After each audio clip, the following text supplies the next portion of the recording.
Whoa, whoa, whoa. Hey, slow down. You don't want to hurt yourself. Wow. Video games. Am I right, boys, or am I right, boys?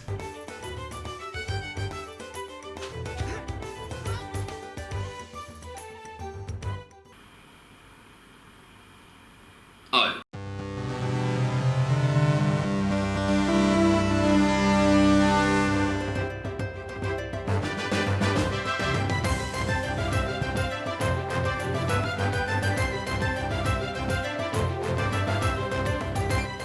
Ah shit, here we go again. Another Disney game that's based off the movie. I remember watching Treasure Planet back in the day, and while it's nothing really special, I do see it as an underrated Disney film. The story I feel is a bit forgettable, but I always like to enjoy watching a movie while listening to the OST. And what do you know? After the movie's release, a video game came out as well. I do remember playing this game as a kid, but I was never really good at it, and I was confused on what I had to do. But now, gaining more knowledge from the gaming gods above, I can hopefully go through this game and give out my thoughts. Could it be the best Disney game I ever played, or does it fall short? Again, much like any other Disney games based on movies, the game does follow the movie. Well, the main parts at least. From Jim wanting to go on an adventure, to finding money in the center of the planet called, and I don't mean this as a pun, Treasure Planet. And with that, we've come full circle. We start the game off with, holy Jesus, what is that? Why are the cutscenes like this? I don't know if my copy is broken or I'm playing through my PlayStation 3, but hopefully I'm not the only one who's experienced this. Well, that's a weird way to start off this review. But then we get to the main menu's music.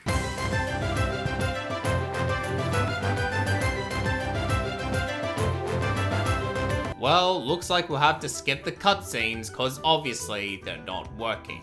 We begin the game in the town of Benbow on the mining planet of Montresso. Ah, yes. This is the town of Benbow on the mining planet of Throughout the game, you play as the main character named Jim, bashing your way through objects, platforming your way to the finish, and competing in races. And you also have Morph by your side, being your companion. Kinda reminds me of Sparx from Spyro the Dragon. If there's one thing I remember about the movie, is Morph can transform into a ton of different bits and pieces. In the video game, Morph can turn into a hang glider, and that's about it. Why couldn't the developers put in more morphing for Morph? The amount of crazy ideas you can think of, like maybe turning into a weapon, or a trampoline, or a vehicle level, actually scratch that, is all down the toilet. I will say that the graphics are okay, not the best I've seen in a PlayStation 1 game, but there is some detail and work put into it that I can appreciate. Around 2 minutes into the game, you'll notice a strange noise every time Jim performs a double jump. Okay, I will admit, that is probably one of the best jumping noises in a video game. So what's the gameplay like? Again, for the most part, you will be platforming in levels from start to finish. The platforming itself is,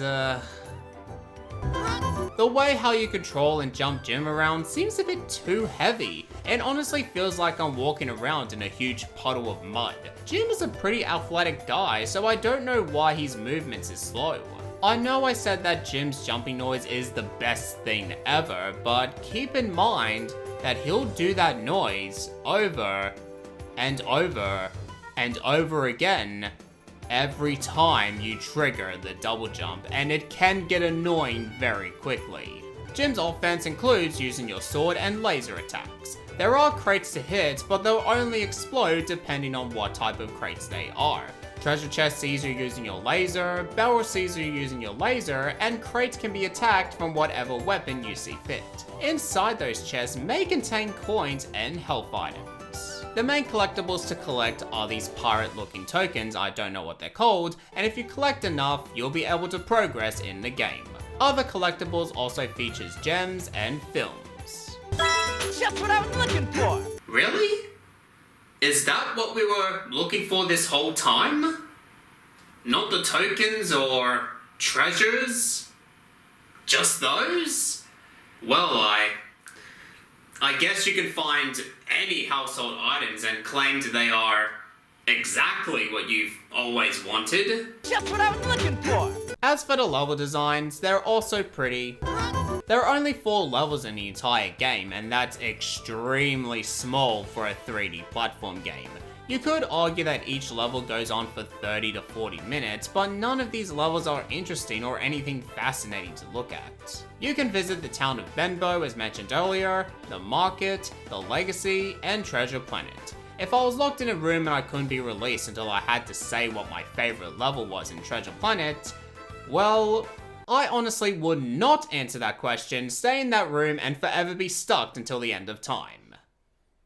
Okay, fine, it'll probably have to be the Legacy. I liked how the ship is explorable and you can climb your way to the top, but trying to give this game praise isn't exactly saying much. What's interesting is that depending on how good you play the game, you can actually skip the levels. For example, when you finish level 2, and if you have collected enough tokens, you can skip right past level 3 and move on to level 4. I'm not sure how many people will feel about that, but as for me, I'm fine with it, because the sooner I skip the levels, the quicker I can beat this game and move on with my life. And also move on to other video games to check out, like Bratz the movie game. In each level, parts of the level are broken up, and if you want to explore the rest of the level, you'll have to go down in an elevator. Hello there, boyo. You look like you could use a lift. No thanks, good sir. I've already got a lift, thanks to our sponsor, Lyft. Yes, we finally have a sponsor for this video. I've sold out. Lyft. It is a sensational lemonade drink that warms your heart. Whenever if you feel sad or you just can't cope with life, Lyft has all the ingredients it needs to lift you right back up. But hey, don't take it from me, here we have a random customer who has tried out Lyft for the very first time. So random customer, what do you think about it? I think it tastes like absolute dog shit, and that's all the time we have. Back to the review. I swear I'm never going to do this ever again. I don't know what's more awkward in life. People staring at you in a party after saying something strange, or waiting in an elevator with just one person and no music.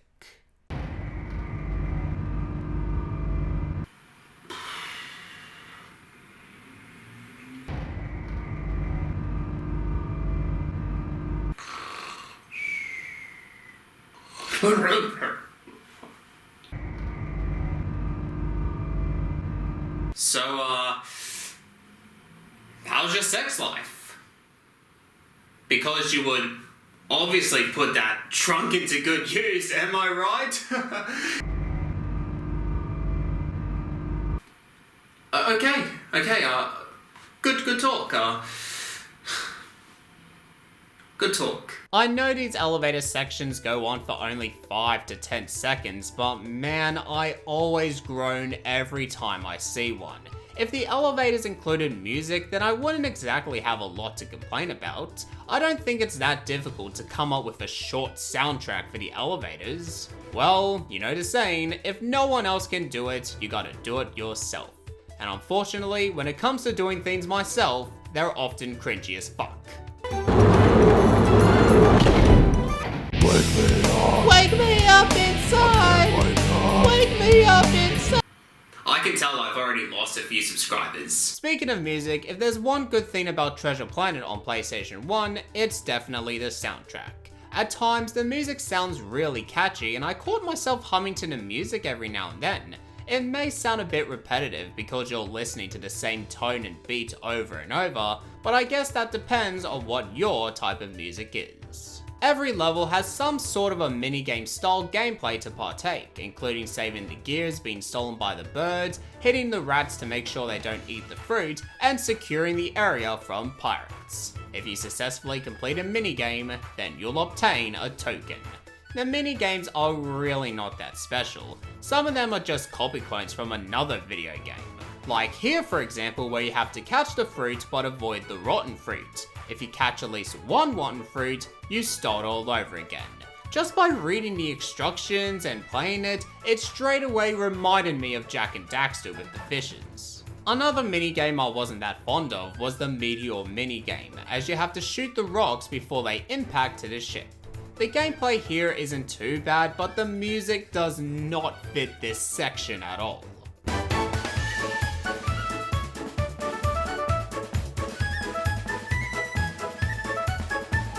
Jim can also participate in these racing segments. You have to collect the timers to keep the clock going, and if the clock runs out, you lose petrol and eventually fail the race. If you complete the race, you'll win some more tokens, but only depending on what time you finish. Once again, the races here somehow remind me of the Ratchet and Clank races, but in Treasure Planet, you can't perform any tricks. It can be awkward to control, but once you get used to it, the controls for the races here are pretty decent. Even the voice acting is also decent as well. Everyone performed a good job here. Except for Jim. Sometimes he comes off overreacting to certain bits at one point and then not caring about the plot in the other. I don't know if it was Joseph not enjoying the voice acting in the video game, but in the game itself, he kinda comes off as inconsistent. The area is secure, Captain. Now I'll Oh help you take god, care not of too those loud, Jim! You stinking make my pirates. ears explode! And now, here comes the boss. They fucking suck! If I thought that Trouble in Paradise's bosses were lazy and Shrek 2's bosses are cheap, then the bosses here are a joke. There are only 2 bosses in the entire game. There is this saying about quality over quantity, but the execution wise was not that great.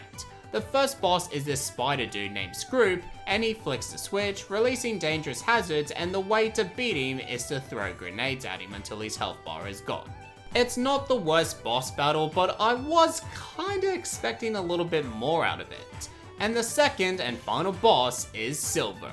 Again, he's not the worst boss, but what really kills it for me personally is for the fact that there is no build up towards the final boss. Zero tension, no storyline, nothing. This game expects you to watch the movie and fully know the story inside and out. But what if I'd never heard about this movie before? In one level, they become friends, but in the next, nope, they hate each other, 1v1 me over a slice of pizza. I guess the story can be told by cutscenes from the movie, but again, how am I supposed to figure out what's happening? So, throughout this 2 to 3 hour adventure... Where the fuck is it? So, throughout this 2 to 3 hour adventure, does Treasure Planet still hold up to this very day? Well, no, it doesn't. I think the biggest problem Treasure Planet on PlayStation 1 has is this game really focuses on the movie too much and doesn't take any risk. When you think about other games based on movies like X-Men Origins Wolverine, Spider-Man 2, or even my previous review on Shrek 2, they all move over to a different direction and does their own thing. And doing something unique and not following the movie makes the game feel more creative. And that's what Treasure Planet lacks, being creative. The game feels way too short, the bosses are nothing great, and while the graphics are average and while the music sounds really nice at times, but I can't really recommend trying this game out. And besides, there's many other platform games out there with much more creative and replay value rather than this game. So now that's over and done with, before I review the next video game, I think I'll fill out a survey.